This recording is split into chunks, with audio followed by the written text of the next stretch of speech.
ఒకసారి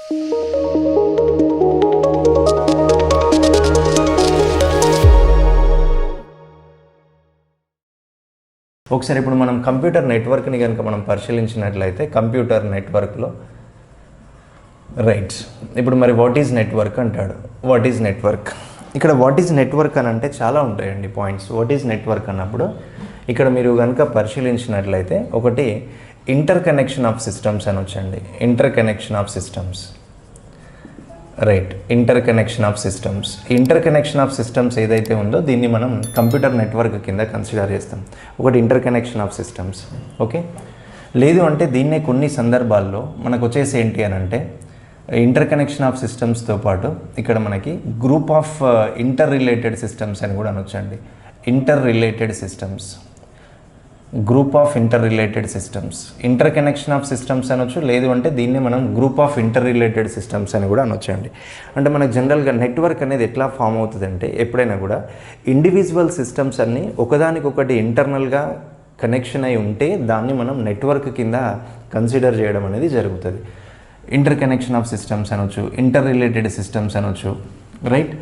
లేదు అంటే దీన్ని కొన్ని సందర్భాల్లో మనకి ఎట్లా ఇవ్వచ్చు అంటే కాంబినేషన్ ఆఫ్ సిస్టమ్స్ అని కూడా ఇవ్వచ్చు అండి. Combination of systems, okay. So combination of systems అని కూడా మనం తీసుకోవచ్చు. ఇక్కడ నేను ఎవ్రీ టైం మనకి ఏం చేస్తున్నాను అంటే మనకి సిస్టమ్స్ అనే వర్డే ఇస్తున్నాను, బట్ రేపు మనకి కాంపిటేటివ్ ఎగ్జామ్స్లో ఇక్కడ సిస్టమ్స్ అన్న దగ్గర మనకి బిట్ ఎట్లా ఉండొచ్చు అంటే ఎలక్ట్రానిక్ డివైజెస్ అని కూడా ఉండొచ్చు అండి. Combination of electronic devices. ఇప్పుడు మనం సిస్టమ్కి ఆల్టర్నేట్ ఏమిచ్చే అవకాశం ఉంటుంది అని అంటే మనం సిస్టమ్స్ని కనుక పరిశీలించినట్లయితే కాంబినేషన్ ఆఫ్ ఎలక్ట్రానిక్ డివైజెస్ అని కూడా ఇట్లా మనకు బిట్ ఇవ్వడం జరుగుతుంది. Combination of electronic devices. So electronic డివైజెస్కి సంబంధించి ఇట్లా కూడా ఇస్తాడు దీన్ని. సిస్టమ్స్ అనొచ్చు, లేదు అంటే సిస్టమ్స్ ప్లేస్లో మనకు కొన్ని సందర్భాల్లో ఇక్కడ ఎలక్ట్రానిక్ డివైస్ అనొచ్చు, రైట్. సో ఇట్లా ఇవ్వచ్చు ఎలక్ట్రానిక్ డివైజెస్. లేదు అంటే దీన్నే కొన్ని సందర్భాల్లో ఎట్లా ఇస్తాడు అంటే ఎలక్ట్రానిక్ డివైజెస్ అని ఇచ్చి దీంతో పాటు ఇంకా కొన్ని సందర్భాల్లో మనకు బిట్ ఎట్లా ఉండొచ్చు అంటే ఎలక్ట్రానిక్ డివైజెస్ని ఇస్తూ మనకి కాంబినేషన్లో బిట్ ఎట్లా ఇవ్వడం జరుగుతుందంటే ఇక్కడ మనకి సర్క్యూట్ డివైజెస్ అని కూడా ఇట్లా మెన్షన్ చేయడం జరుగుతుంది. సర్క్యూట్ డివైజెస్ అంటాడు. లేదు అంటే దీన్నే ఐఓటీ బేస్డ్ డివైజెస్ అంటాడు. ఐఓటీ బేస్డ్ డివైజెస్ మనకి బిట్ ఎట్లయినా ఉండొచ్చు అండి. సో అభ్యర్థులు చాలా జాగ్రత్తగా గమనించాల్సి ఉంటుంది. ఇక్కడ ఐఓటీ అని ఇచ్చినప్పుడు ఇక్కడ ఇంటర్నెట్ ఆఫ్ థింగ్స్ అంటాం మనం. సో ఇంటర్నెట్ ఆఫ్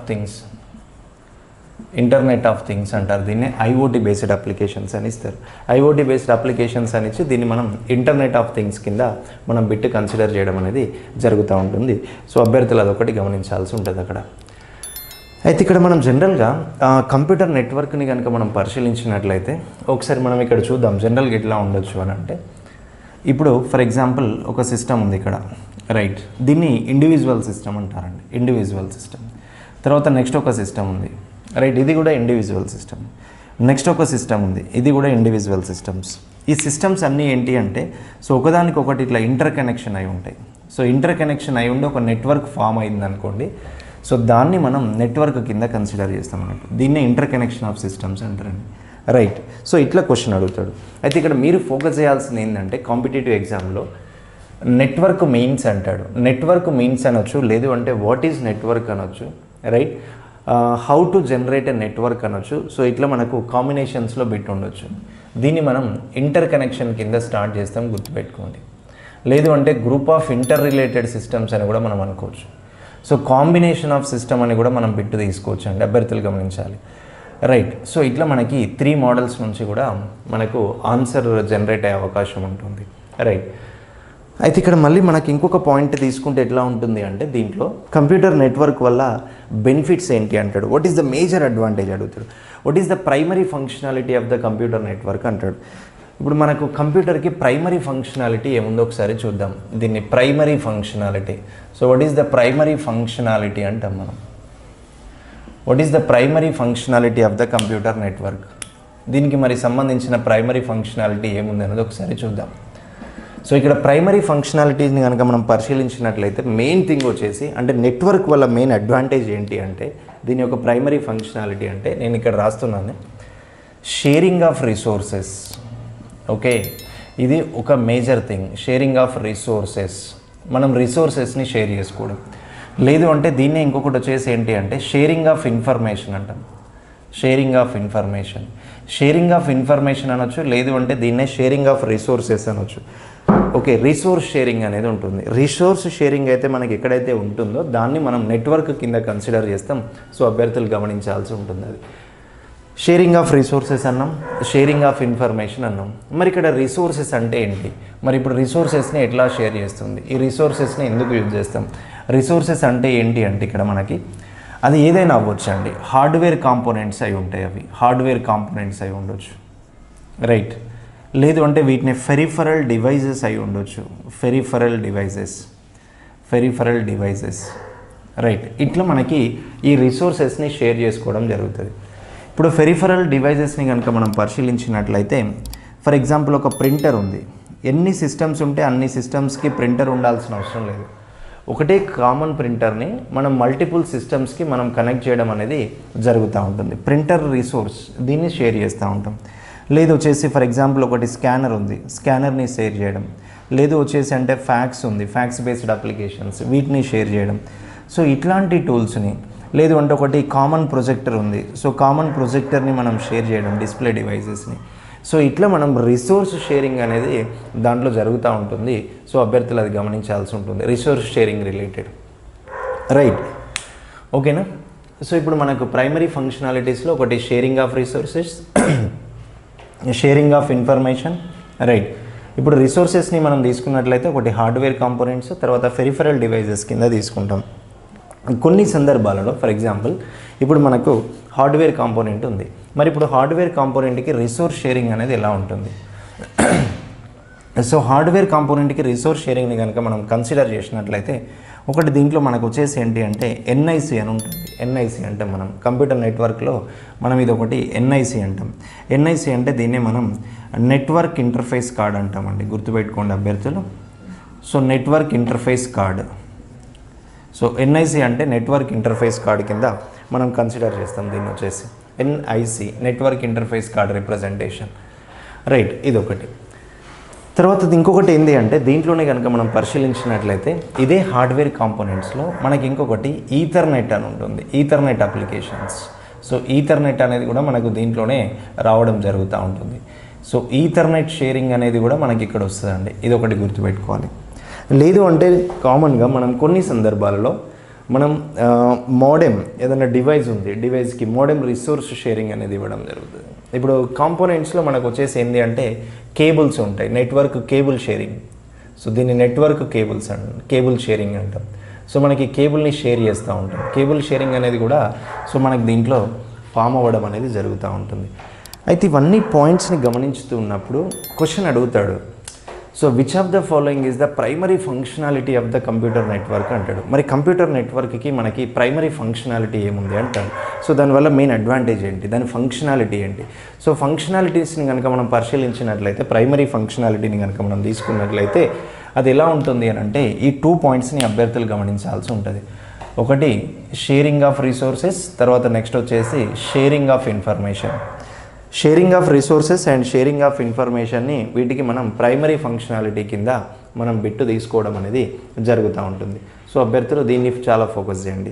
తర్వాత కొన్ని సందర్భాల్లో మళ్ళీ అడుగుతాడు ఇక్కడ ఏంటి అంటే మరి ఫెరిఫరల్ డివైజెస్కి ఎగ్జాంపుల్స్ ఏంటి అంటాడు. మనకు నెట్వర్క్లో మనకు ఫెరిఫరల్ డివైజెస్కి కనుక కొన్ని స్టాండర్డ్ ఎగ్జాంపుల్ని కనుక మనం పరిశీలించినట్లయితే ఫెరిఫరల్ డివైజెస్లో ఒకటి మీరు ప్రింటర్ తీసుకోవాలి, ప్రింటర్ రిలేటెడ్. లేదు అంటే నెక్స్ట్ వచ్చేసి స్కానర్కి సంబంధించి, ఫ్యాక్స్కి సంబంధించి, ప్రొజెక్టర్ స్క్రీన్స్కి సంబంధించి. సో ఇట్లా మనకి బిట్ ఫామ్ అవ్వడం అనేది జరుగుతూ ఉంటుంది, రైట్. ఒకటి printer, then scanner, then fax, then projector, right. So ఇది ఎన్ఐసి, ఇది ఈథర్నెట్. తర్వాత నెక్స్ట్ కేబుల్, మనకి ఇక్కడ డేటా కేబుల్ షేరింగ్ అనేది ఉంటుంది. దీన్ని మనం నెట్వర్క్ కేబుల్ కింద కనుక మనం పరిశీలించినట్లయితే సో దీన్ని మనం డాటా కేబుల్ అనుకుంటామండి, అభ్యర్థులు గమనించాల్సి ఉంటుంది. సో దీన్ని డాటా కేబుల్. సో ఇట్లా పాయింట్ ఉంటుంది, రైట్. సో ఇప్పుడు కంప్యూటర్ నెట్వర్క్స్లోనే ఇప్పుడు మనకు జనరల్గా ఒక ఐడియా వచ్చేసింది కంప్యూటర్ నెట్వర్క్ మీద. అంటే నెట్వర్క్ అంటే ఎట్లా ఉంటుంది, అసలు ఏంటి, నెట్వర్క్కి దాని యొక్క ప్రైమరీ ఫంక్షనాలిటీస్ ఏంటి అనేది సో ఇప్పుడు మనం గమనించాం. అయితే ఇక్కడ కాంపిటేటివ్ ఎగ్జామ్లో ఎప్పుడైనా కూడా చాలా డెప్త్లో అంటే ఫండమెంటల్స్లో డెప్త్ నుంచి క్వశ్చన్ ఫోకస్ చేయడం అనేది జరుగుతుంది. సో అభ్యర్థులు చాలా క్లియర్గా గమనించండి, ఫండమెంటల్స్లో డెప్త్ నుంచి క్వశ్చన్ అనేది వెళ్తూ ఉంటుంది. రైట్, ఒకసారి ఇక్కడ పరిశీలించుదాం. జనరల్గా ఇప్పుడు దీన్ని కనుక మనం తీసుకున్నట్లయితే ఎట్లా ఉంటుంది అంటే ఇక్కడ కంప్యూటర్ నెట్వర్క్స్లోనే ఇంకొక పాయింట్ తీసుకున్నట్లయితే ఇప్పుడు ఫర్ ఎగ్జాంపుల్ రిసోర్స్ షేరింగ్ అని అనుకున్నాం మనం. మనకు రిసోర్స్ షేరింగ్ అనేది ఎలా ఉంటుంది చూద్దాం ఒకసారి. రిసోర్స్ షేరింగ్, రైట్, ఒకసారి ఐడియా రావాలి. అంటే మనం ఐడియా వస్తేనే రేపు మనకు కాంపిటేటివ్లో ఇచ్చిన ఆప్షన్ని బట్టి మనం ఆన్సర్ టిక్ చేసేటట్టు ఉంటుంది. ఒకటి రిసోర్స్ షేరింగ్ అనేది ఎట్లా ఉంటుందో ఒకసారి ఇక్కడ మనం పరిశీలించేద్దాం. రిసోర్స్ షేరింగ్, మనం ఇక్కడ రిసోర్స్ షేరింగ్ని కనుక మనం తీసుకున్నట్లయితే ఫస్ట్ ఇక్కడ ఒక చిన్న డయాగ్రామ్ తీసుకుంటున్నాను నేను. ఫర్ ఎగ్జాంపుల్ ఇది ఒక computer, right, one computer, next one more computer, right, next ఇట్లా ఒక కంప్యూటర్ తీసుకున్నాం, రైట్, డివైస్. తర్వాత నేను ఇక్కడ వచ్చేసి ఏంటి అంటే ఇది ప్రింటర్ అండి, ఇది ప్రింటర్ తీసుకున్నాను. ఇవన్నిటికీ మనం ఒక కామన్ కేబుల్ ఇస్తున్నాం. సో ఇది common cable representation, right. So ఇక్కడ నుంచి ఇక్కడికి data communication, next data communication, తర్వాత డేటా కమ్యూనికేషన్. సో ఇది రైట్. ఇప్పుడు దీన్ని మనం ఏమంటామనంటే దీన్ని డేటా కేబుల్ కిందకి తీసుకోవడం జరుగుతుంది. దీన్ని కేబుల్ అనొచ్చు, డేటా కేబుల్ అనొచ్చు, లేదు అంటే దీన్నే కొన్ని సందర్భాల్లో సో మనం నెట్వర్క్ కేబుల్ అని కూడా మనం బిట్ కన్సిడర్ చేసుకోవచ్చు. డేటా కేబుల్ అన్నా కూడా సో నెట్వర్క్ కేబుల్ అన్నా కూడా ఒకటే ఉంటుంది. తర్వాత ఇది కంప్యూటర్ 1, సో ఇది computer 1, so computer 2, computer 3. So దీన్ని మనం వచ్చేసి ఏంటి అంటే ఇక్కడ ప్రింటర్ అనుకున్నాం. సో ఇప్పుడు చూడండి, అంటే ఇక్కడ మనకు 3 కంప్యూటర్స్ ఉన్నాయి. 3 కంప్యూటర్స్కి 3 ప్రింటర్స్ లేవు. 3 కంప్యూటర్స్కి 3 ప్రింటర్స్ లేవు. ఒకటే ప్రింటర్ ఇవన్నిటికీ కూడా షేర్ అయ్యి ఉంది. చూడండి, ఇప్పుడు షేర్ అయ్యింది అంటే ఇక్కడ మనకున్న ఇంటర్ఫేస్ ఏదైతే ఉంటుందో ఈ ఇంటర్ఫేస్ని మనం కేబుల్ కింద కన్సిడర్ చేస్తాం, రైట్. అంటే బై యూజింగ్ ఏ కేబుల్ మనం ఏం చేసాం, ఈ ప్రింటర్ని అన్ని సిస్టమ్స్కి షేర్ చేసాం. దీన్ని మనం వచ్చేసి ఏమంటారంటే this type of resource sharing is called as, దీన్ని నెట్వర్క్ ప్రింటర్ అంటారు. అభ్యర్థులు గమనించాల్సి వస్తుంది, నెట్వర్క్ ప్రింటర్. దీన్ని మనం నెట్వర్క్ ప్రింటర్ కింద బిట్ గుర్తుపెట్టుకోవాల్సి ఉంటుంది. ఇప్పుడు చూడండి క్వశ్చన్ ఎట్లా ఉంటుంది అంటే ఫర్ ఎగ్జాంపుల్, ఓకే, ఇక్కడ మీకు ఒక కాంపిటేటివ్లో మనల్ని అడిగే క్వశ్చన్ వచ్చేసి ఏంటి అంటే if the printer is shared by the multiple computers, okay, if the printer is shared by the multiple computers, okay, is called as అని ఇట్లా ఇస్తాడు, రైట్. ఈజ్ కాల్డ్ యాజ్ అని ఇప్పుడు మనకి ఇక్కడ ఆప్షన్స్ ఇవ్వడం జరుగుతుంది. ఏ ఆప్షన్ వచ్చేసి ప్రింటర్,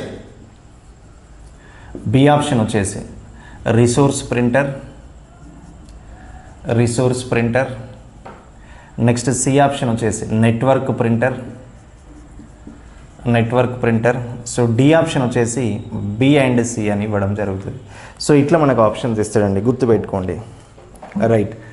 ఓకే, సో ఇక్కడ కనుక గమనించినట్లయితే if the printer is shared by the multiple computers, is called as అన్నాడు. If the printer shared by the multiple computers is called as అని మనకిచ్చిన ఆప్షన్స్లో ఒకటి ప్రింటర్ అన్నాడు, రిసోర్స్ ప్రింటర్ అన్నాడు, నెట్వర్క్ ప్రింటర్ అన్నాడు, తర్వాత బి అండ్ సి అన్నాడు. సో ఇప్పుడు దీని నుంచి మనం గమనించాల్సి ఉంటుంది, బి అండ్ సి అన్నాడు. ఇప్పుడు కనుక మనం పరిశీలించినట్లయితే మరి ఇక్కడ అన్నిట్లో ప్రింటర్ అనే ఆప్షనే ఉంది, బట్ ఇక్కడ వచ్చేసి ఏంటి అంటే రిసోర్స్ ప్రింటర్ అన్నాడు, నెట్వర్క్ ప్రింటర్ అన్నాడు, మరి బి అండ్ సి అన్నాడు, రైట్. రిసోర్స్ ప్రింటర్ అంటే మనకు డేటా ఎప్పుడైనా కూడా రిసోర్స్ షేరింగ్లో ఉంటుంది. అంటే కొంతమంది ఏం చేస్తారు, ఇప్పుడు రిసోర్స్ షేరింగ్లో ఉంటుందని చెప్పేసి బి అండ్ సి ఆప్షన్ పెట్టే ఛాన్స్ ఉంటుంది, రైట్. సో నెట్వర్క్ ప్రింటర్ వచ్చేసి ఏంటిది అంటే మనకు జనరల్గా ఎప్పుడైనా నేను చెప్పాను already, a printer resource which was shared by the more than one computer, that printer is called as network printer. నేను మళ్ళీ రిపీట్ చేస్తున్నాను కాంపిటేటివ్ క్వశ్చన్స్లో, a printer resource which was shared by the more than one computer, ఒక printer more than one కంప్యూటర్తో share అయ్యింది అంటే so that printer is called as network printer. దాన్ని మనం ఏం చేస్తాం, నెట్వర్క్ ప్రింటర్ కింద కన్సిడర్ చేస్తాం. సో కాబట్టి ఇప్పుడు మనకి ఈ క్వశ్చన్లో చూడండి, if the printer is shared by the multiple computers is called as అన్నాడు. If the printer resource was shared by the more than one computer, that printer is called as network printer. మరి ఇక్కడ question ఏంటి, if the printer is shared by the multiple computers is called as network printer. So ఇక్కడ మనకి C అనేది right answer కింద అభ్యర్థులు గమనించాల్సి ఉంటుంది. సో దీన్ని మనం కరెక్ట్ ఆన్సర్ ఉంటుంది. ఎప్పుడైనా గుర్తుపెట్టుకోండి, any resource, not only the printer, a resource which was shared by the more than one computer, that resource is called as network resource. Right. ఇప్పుడు ఇక్కడే చూడండి, కొన్ని సందర్భాల్లో బిట్ ఎట్లా ఇవ్వచ్చు అంటే, ఇప్పుడు ఈ ప్రింటర్ ప్లేస్లో ఏమిస్తున్నాడు అంటే, ఫర్ ఎగ్జాంపుల్ ఈ ప్రింటర్ ప్లేస్లో మనకు వచ్చేసి ఏంటి అంటే రిసోర్స్ అంటున్నాడు. Right, resource. If the resource was shared by the multiple computers, if the resource was shared by the multiple computers, that is called as అంటాడు. నేను ఇంతకుముందు క్వశ్చన్లో మనం ఏం చేస్తాం, ప్రింటర్ అన్నాం. If the printer was shared by the more than one computer are multiple computers, that is called as network printer. But ఇక్కడ చూడండి, if the resource was shared by the multiple computers, that is called as. కాబట్టి ఒకవేళ question ఈ ఫార్మాట్లో ఉంటే దీనికి మీరు ఇవ్వాల్సిన ఆన్సర్ వచ్చేసి ఏంటి అంటే, దీన్ని మనం నెట్వర్క్ రిసోర్స్ కింద బిట్టు గుర్తించాల్సి ఉంటుంది. దీన్ని మనం నెట్వర్క్ రిసోర్స్ అంటాం. Right. If the resource was shared by the multiple computers, that is called as network resource. If the resource was shared by the multiple computers is called as network resource. If the printer was shared by the multiple computers is called as network printer. దీనికి example వచ్చేసి ఏంటి అంటే, ఇక్కడ మనం ఒక number of కంప్యూటర్స్ని తీసుకొని ఒక common printer తీసుకొని ఈ ప్రింటర్ని మోర్ దాన్ వన్ కంప్యూటర్ని వయా ఒక కేబుల్తో కనుక మనం షేర్ చేసినట్లయితే that printer is called as network printer. Okay. తర్వాత ఇంకొక క్వశ్చన్ వచ్చేసి ఏంటి అంటే, ఫర్ ఎగ్జాంపుల్ ఇప్పుడు బిట్ అడుగుతాడు ఇంకొక రకంగా. ఇదే క్వశ్చన్ ఇంకొక రకంగా ఎట్లా ఉండొచ్చు అని అంటే, so if the printer was shared by the more than one computers, if the printer was shared by the more than one computer, if the printer was shared by the more than one computer, by using అని ఇస్తాడు, by using అని ఇట్లా question ఇస్తాడు. If the printer was shared by more than one computer by using అంటాడు. So ఇక్కడ comma ఇచ్చేసి by using అని ఇస్తాడు. ఇప్పుడు ఏ ఆప్షన్ వచ్చేసి ఏంటి అంటే, ఇక్కడ మనకు వచ్చేసి డివైస్ అంటాడు, బై యూజింగ్ ఏ డివైస్ అనొచ్చు. బి ఆప్షన్ వచ్చేసి కేబుల్ అంటాడు. సి ఆప్షన్ వచ్చేసి బోత్ అంటాడు. ఫర్ ఎగ్జాంపుల్ డి ఆప్షన్ వచ్చేసి నన్ అంటాడు. Right, none. సో ఇక్కడ బోత్ అన్నాడు, తర్వాత నన్ అన్నాడు. If the printer was shared by the more than one computer by using అన్నాడు. So A option device, B option cable, then C option both, so then D option వచ్చేసి ఏం చేసిండు అంటే నన్ను అన్నాడు. సో కాబట్టి ఇక్కడ మీరు అబ్జర్వ్ చేయండి, కామన్ ప్రింటర్, ఒక ప్రింటర్ మోర్ దాన్ వన్ కంప్యూటర్తోని షేర్ అయింది by using a one interface అంటే, ఆ ఇంటర్ఫేస్ని మనం ఏమంటున్నాము అంటే దీన్నే నెట్వర్క్ కేబుల్ అంటున్నాం, గుర్తుపెట్టుకోండి. సో నెట్వర్క్ కేబుల్ అనొచ్చు, లేదు అంటే దీన్నే మనం కేబుల్ కింద కూడా కన్సిడర్ చేయొచ్చు. సో కాబట్టి ఇప్పుడు మన ఆన్సర్ ఏమై ఉంటుంది అంటే, so B is the right answer అన్నట్టు. సో దీన్ని కేబుల్ అని అంటాం, అది గుర్తుపెట్టుకోవాల్సి ఉంటుంది option. If the printer was shared by the more than one computer by using, so ఇక్కడ బి ఆప్షన్ ఏంటిది, cable. So cable related bit అనేది సో ఇక్కడ అభ్యర్థులు గమనించాల్సి ఉంటుంది. రైట్, ఇదొకటి. దీన్ని మనం రిసోర్స్ షేరింగ్ కింద గుర్తుపెట్టుకోవాలి. ఇంకొకటి ఏంటంటే, ఇక్కడ రిసోర్స్ అంటే ఒక ప్రింటరే కాదు, మల్టిపుల్ ఎగ్జాంపుల్స్ వస్తాయి. నేను చెప్పాను ఆల్రెడీ ఇక్కడ రిసోర్స్లోనే. రిసోర్స్ అంటే ఒక ప్రింటరే కాకుండా ఇంకొకటి కూడా మనం ఏం తీసుకోవచ్చు, స్కానర్ తీసుకోవచ్చు. మనం ఆల్రెడీ ఇంతకుముందు రాసాం, స్కానరు, ఫ్యాక్స్. సో ఇట్లాంటి డివైజెస్ మనం ఏ డివైజెస్నైనా కూడా సో దీంట్లో కన్సిడర్ చేసేటట్టు ఉంటుంది అన్నట్టు. సో అభ్యర్థులు అది గమనించాల్సి ఉంటుంది. ఓకేనా.